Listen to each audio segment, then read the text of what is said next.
Welcome, Husker Minions, to another fantastic episode of 4 Hours to Lincoln. I am Ethan Weiss. Before I begin this show, please don't forget to hit that subscribe button, like, share, comment. Do all those things. Let's interact to each other. Let's talk Husker sports. I'm going to go over Sunday's activities as well as go over tomorrow's activities. Plus, we got a women's golf tournament to go over. Busy week for Husker Athletics. We got a couple of Big Ten championships going on this week. Just a lot going on. So, without further ado, let's talk about things. And I'm going to go over bowling real quick. The final day of competition at the Midwinter Invite. After a grueling championship bracket, they battled through three top-ranked opponents to finish fifth at the Midwinter Invite, finishing with a 10-3 record and a 72-31 mark overall.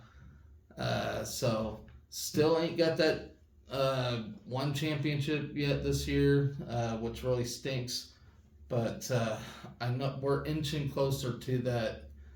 It's just been very tough for these ladies this year. Despite sitting as the number 6 seed for Sunday's bracket, the Huskers were a force in Arkansas with an 8-2 record after the first 3 days, including a six top 20 wins over number one Jacksonville State, number 2 Youngstown State, number 3 Arkansas State, number 8 Stephen F. Austin, number 15 Wisconsin Whitewater, and number 17 Oklahoma Christian. They faced number 10 Maryville in the first match of the bracket play on Sunday. Had a good showing in game 1, taking the lead 1-0 with a 202-154 victory. But the Saints answered with 3 straight wins in games 2 through 4. Nebraska responded with a pair of victories in games 5 and 6, but after a chopped spare in game 7, Maryville took game 7 in the match 4-3. Up next, they bowled number 11 Sam Houston State, who most recently edged out the Huskers a week ago at the Flyer Classic, winning the title match 4-2. In a 1-pin difference, the Bearcats took game 1 before Nebraska took back-to-back wins in games 2 and 3.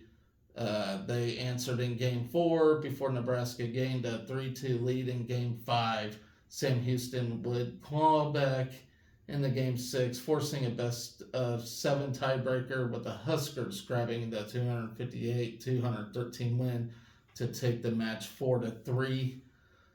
After 2 straight 7-game matches, the work was not finished as the Big Red was slated to face off against number 2 Youngstown State, whom the Huskers defeated previously this weekend in the 5-game Baker format. The Penguins earned the 1-0 lead after game 1 before Nebraska tied it with a double win in games 2 and 3. Then game 4 would go to the Penguins, as well as game 5, with Youngstown State holding a 3-2 lead. Nebraska was able to respond in game 6 before forcing Nebraska's third 7th game tiebreaker of the day, winning 259-174 to seal up a 5th place finish and a 10-3 weekend. Up next, they will return to the lanes in their final regular season appearance at the NCAA TSU Stallings Invitational in Greensboro, North Carolina, hosted by North Carolina A&T. This was supposed to be the weekend of the Big Red Invitational, which unfortunately got canceled. And I do not know why. It sucks though, because it was aired on Big Ten Network and everything, and it was just a big ordeal. But they had to cancel it this year, so sucks. Just a few updates on things. Men's gymnastics sweep the Big Ten weekly awards, which is good for them. Sydney Gray, the softball player, was named co-Big Ten Player of the Week. Kenzie Davis for women's gymnastics is a AAI award nominee, which is a very big award in gymnastics. So congratulations to all these individuals this week. Very good stuff. So I mentioned women's golf had a tournament that just wrapped up today. And long story short, Kellyanne Strand, who usually leads the charge, tied for 11th today, going even for the tournament. Miyu Takahashi tied for 41st. She went 7 over this weekend. Lindsay Teal tied for 7th, going 1 under for the weekend. Sydney Hars, she tied for 67th, going 13 over. Michaela Vavrova tied for 72nd, went 14 over. Andre Valles tied for 67th. She went 13 over, and as a team, finished 11th out of a 15-team field. So as a team, as a whole, not so good, but Lindsay Teal getting that top 10 spot. Kellyanne Strand nearly getting there, but just didn't. So better luck next time for the women's golf team as they do play later on this week, and I will preview that as we inch closer to that day. So with that in mind, let's talk softball. Their last game against Sacramento State, I went over all the other games they had going on through the weekend, but I did not go over the last game where we did get a win. Sydney Gray did hit a pair of 3-run homers to power us to an 8-3 come from behind victory. We trailed by 3 early and had been shut out until a 4-run 5th inning, which was capped by Gray's go-ahead 3-run homer. The Huskers had another 4-run inning in the 7th, which was again capped by a 3-run homer for Gray. Gray finished 2 for 4 with a career high 6 RBIs against the Hornets. Her 2 home runs marked the 3rd multi-homer game of her career. Peyton Cody went 4 for 4 to set a career high in hits, while Bella Bacon, Ava Bradwell, and Brooke Andrews had 2 hits apiece, with Bradwell diving in a pair of runs. Nebraska pounded out 15 hits in the win.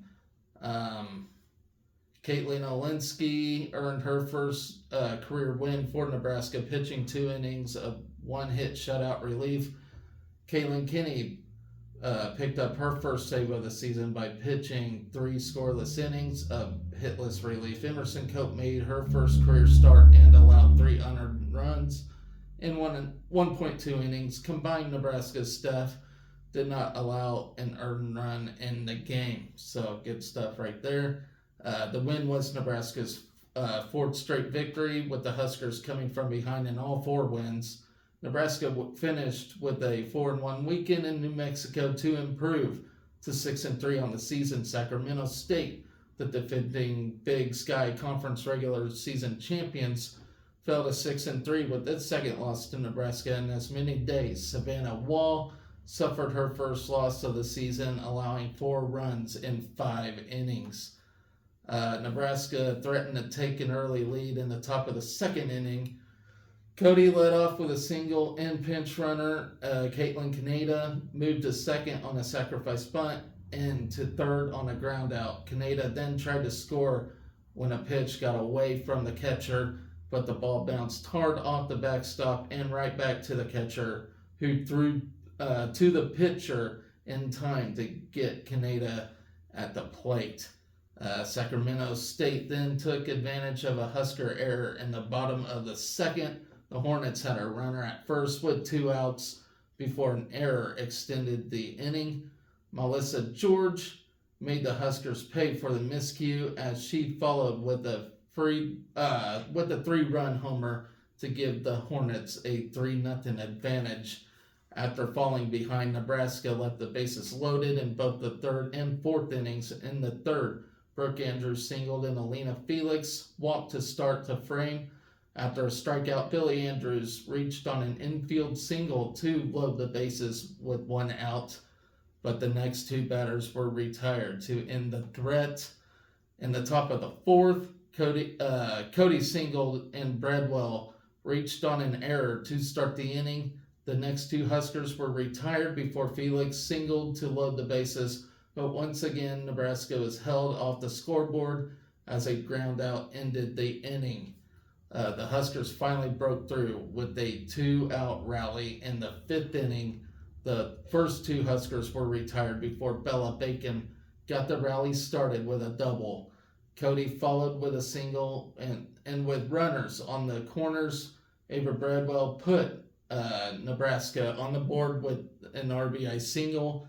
Gray then gave Nebraska a 4-3 lead with a towering 3-run homer to left field. Nebraska added 4 insurance runs in the top of the 7th. Bacon began the inning with an infield single, and Cody followed with another single.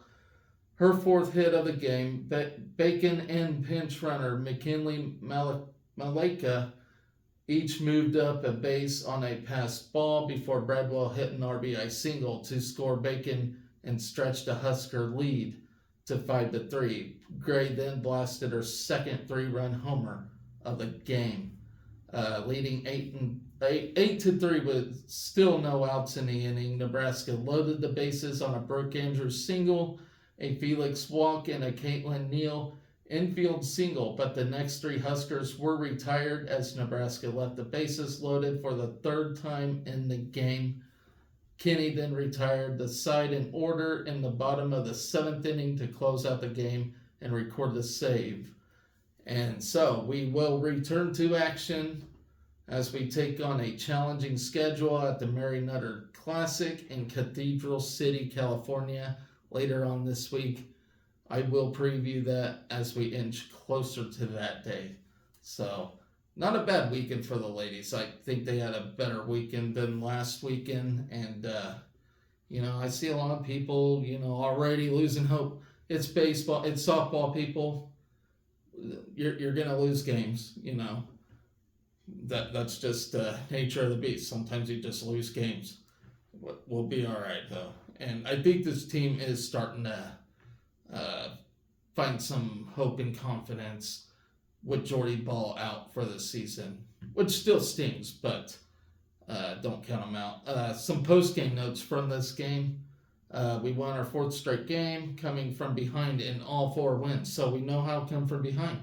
So we know how to finish games, which is just fantastic. Sydney Gray tied her career high with 2 home runs and set a career high with 6 RBIs. Gray drove in 10 runs in 5 games on the weekend, which initially gave her a Big Ten honor this week. Peyton Cody went 4 for 4 to set a career high in hits. Cody went 6 for 10 on the weekend with a double, a homer, and 3 RBIs.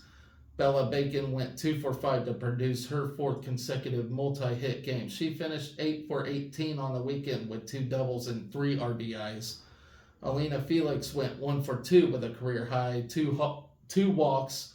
Felix went 7 for 11 on the weekend with a double and 3 RBIs. Emerson Cope made her first career start in the circle for Nebraska.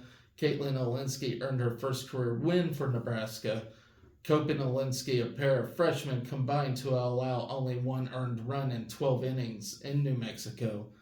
Kaylin Kinney earned the save, her first of the season and 4th of her career. Overall, Nebraska's pitching staff posted a 1.75 ERA over 5 games on the weekend. So, really, not a bad weekend.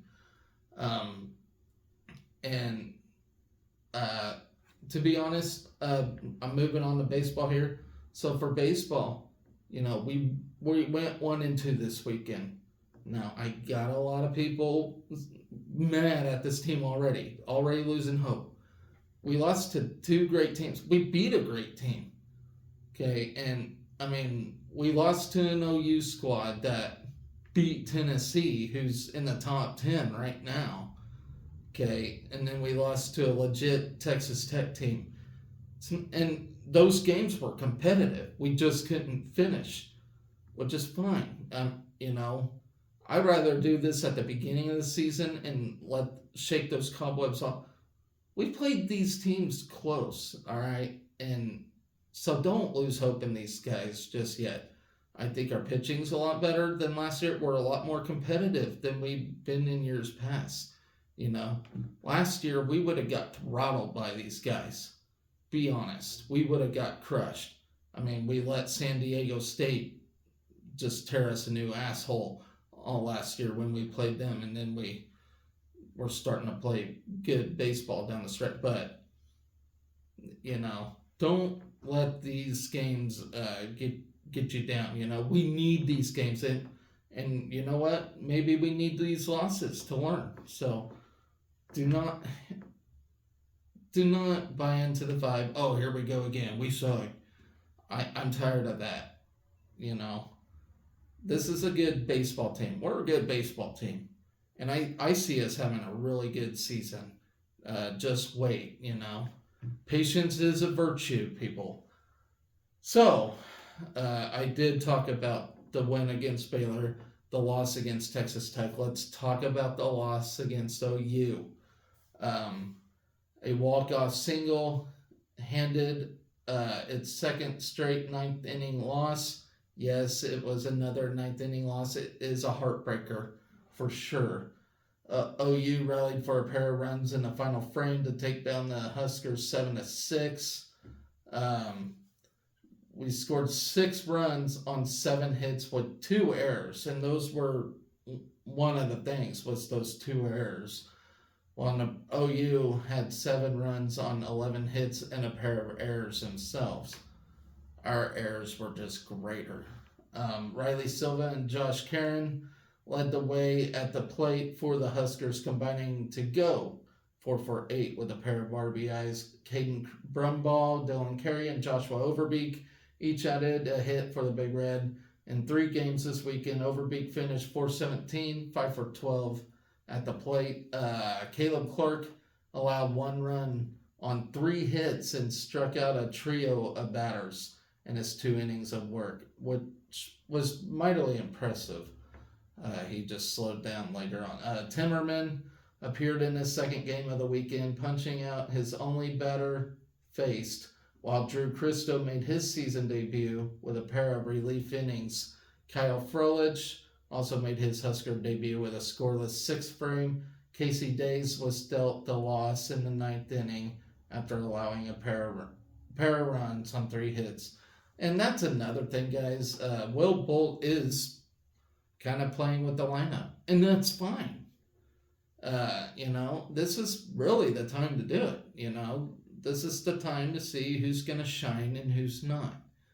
And that's probably another reason why we lost, to be brutally honest. How many pitchers did we go through over the weekend?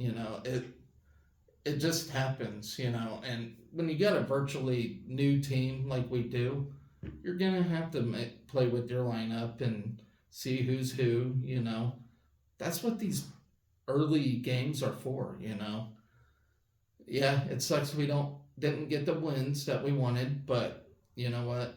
I'm glad to mess with this lineup and figure out who's going to shine and who's not, and go from there.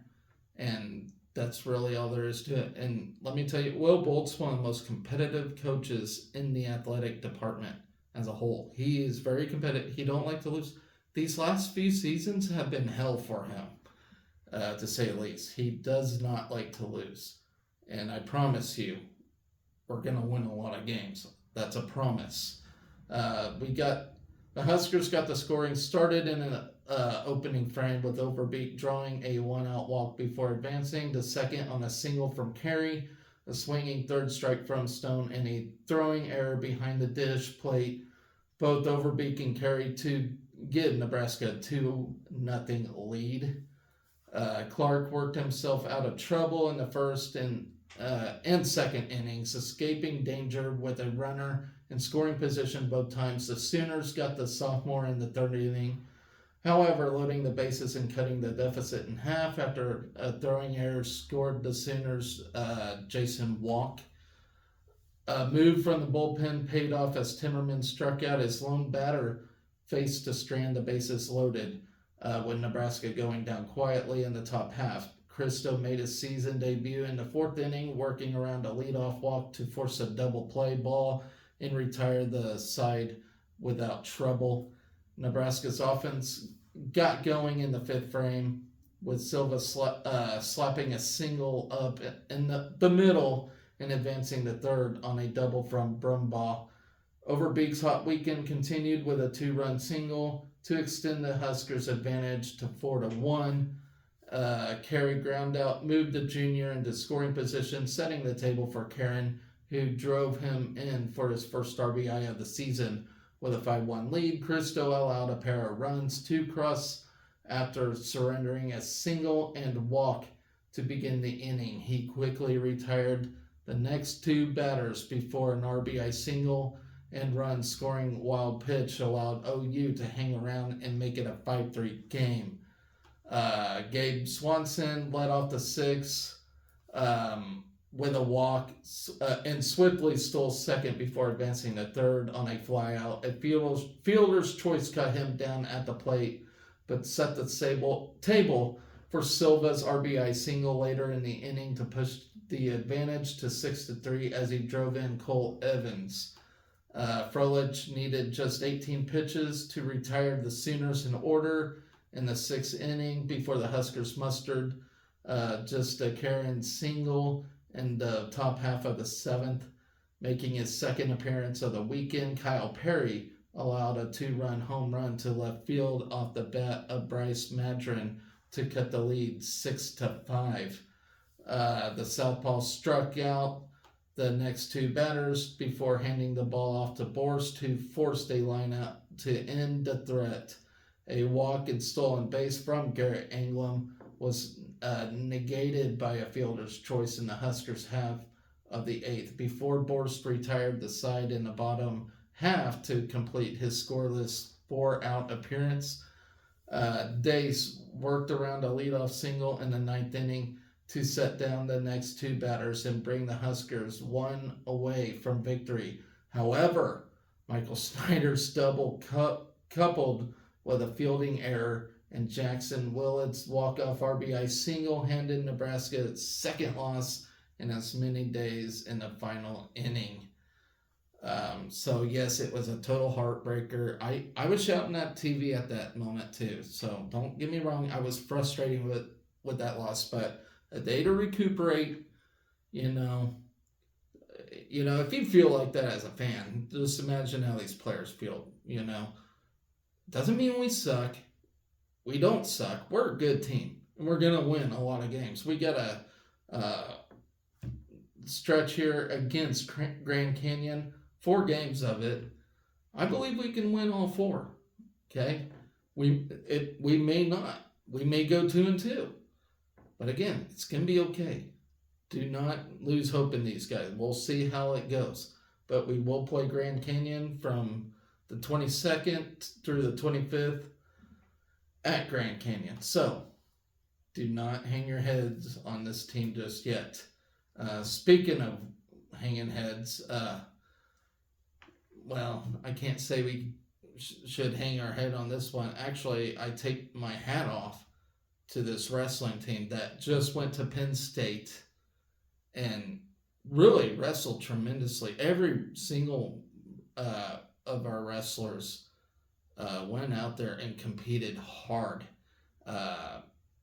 Very, very impressive stuff. Nobody even came as close as we did against Penn State.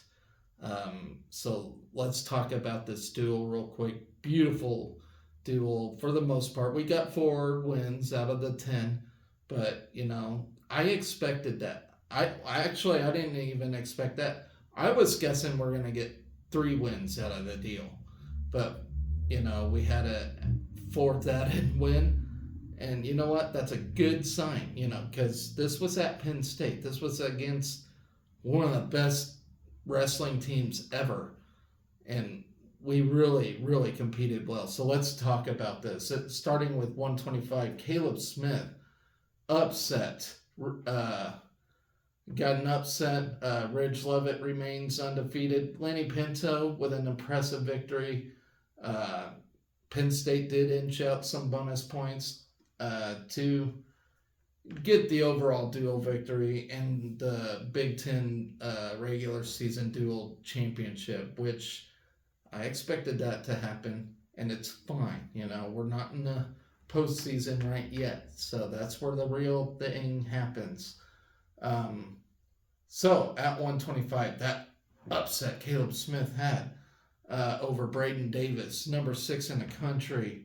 Scoreless first period before Smith scored an escape, 2 takedowns, and 4 near fall points to earn the 11-3 major decision, second straight top 10 victory. That major decision gave me some hope there. Bonus point victories are the way to go in these duels. With the early 4-0 lead for Nebraska, Jacob Van D wrestled unranked Baylor Shunk at 133. And that's one thing about Penn State. They don't ever reload. They just keep loading their clip. This Baylor Shunk is not a primary starter, but is an impressive wrestler. He could go anywhere in the country and wrestle for anybody right now. But he chose to go Penn State, of course. But wrestled him at 133. Van D held the advantage early after 2 takedowns in period 1 and held steady to earn his 6th Big Ten victory, 6-2. Up next at 141, Brock Hardy faced the number 1 wrestler in the country, Bo Bartlett, looking for a second win all-time against the Nittany Lion.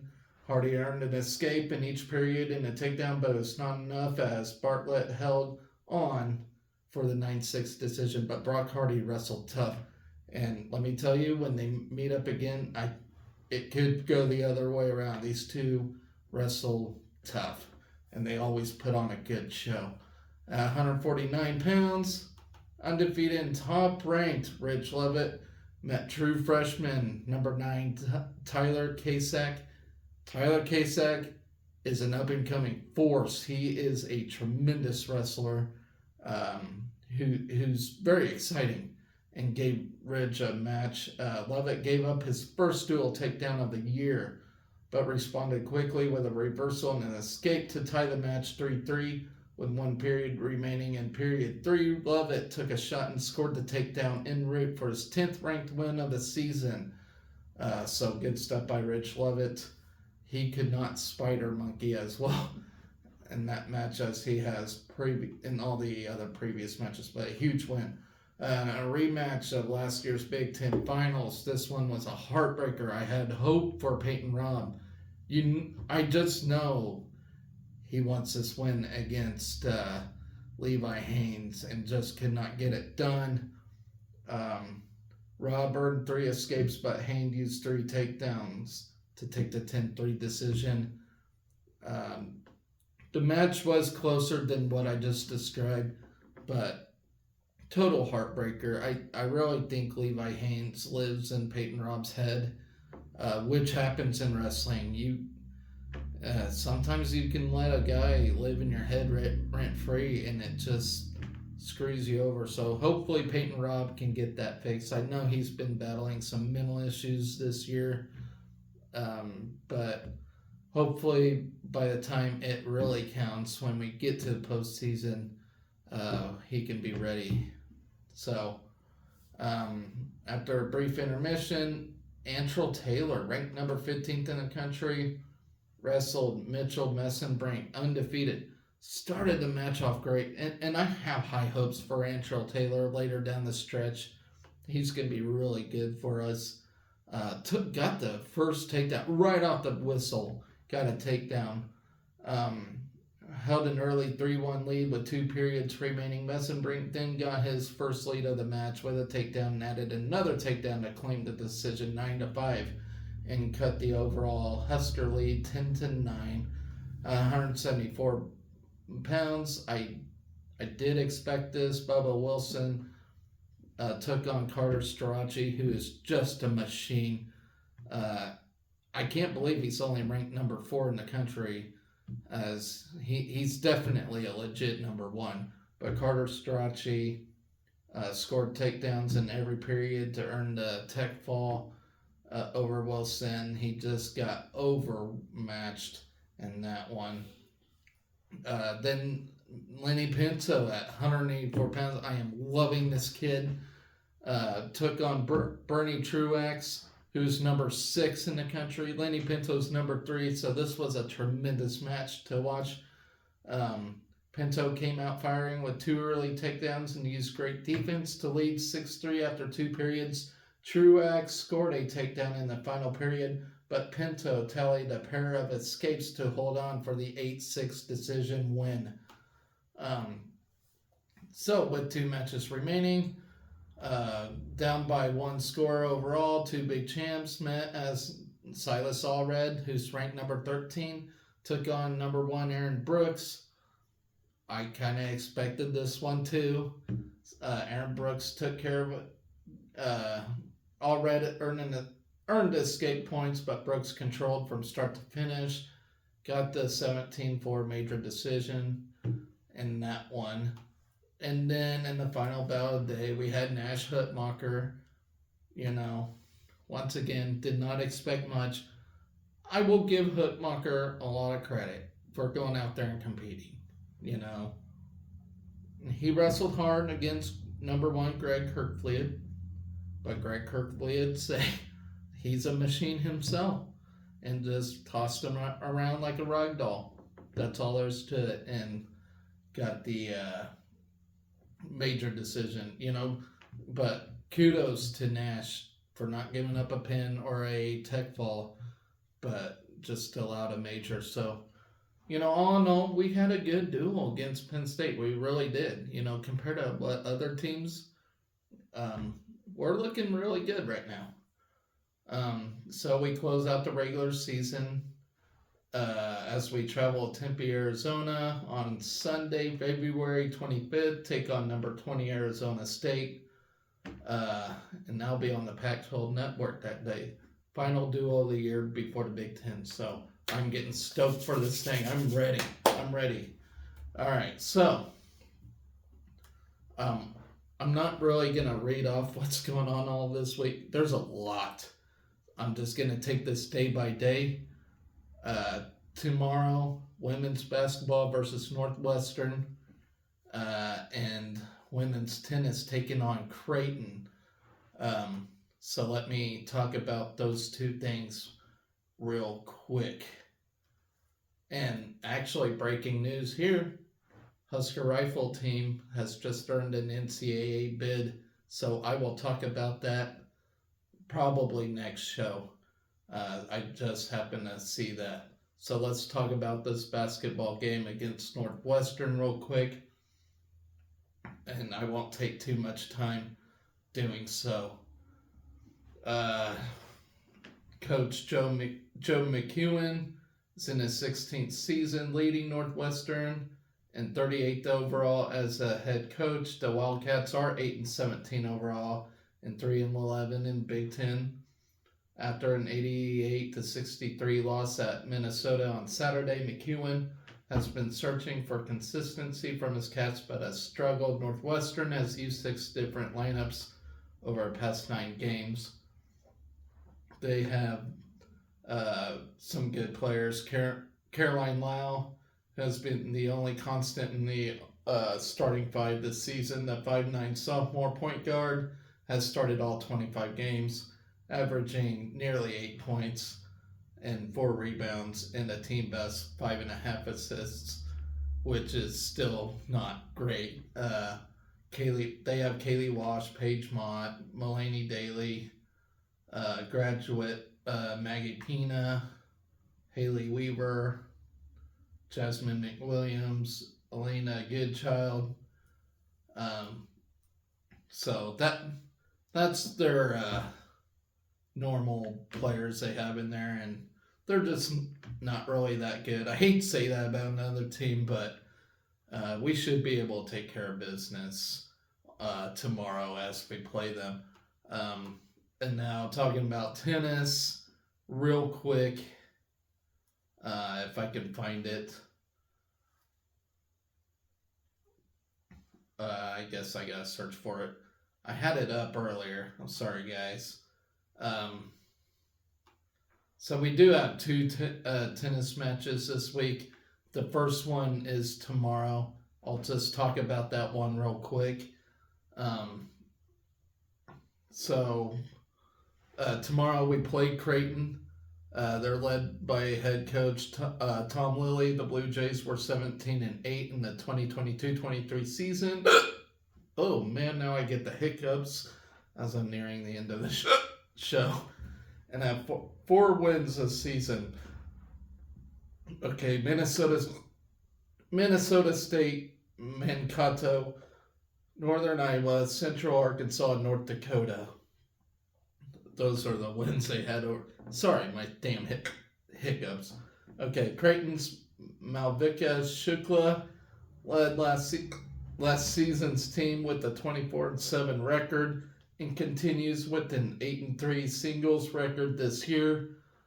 The Blue Jay roster consists of three seniors, 3 juniors, 2 sophomores, and 1 freshman. We lead the all-time series against Creighton 31 to nothing.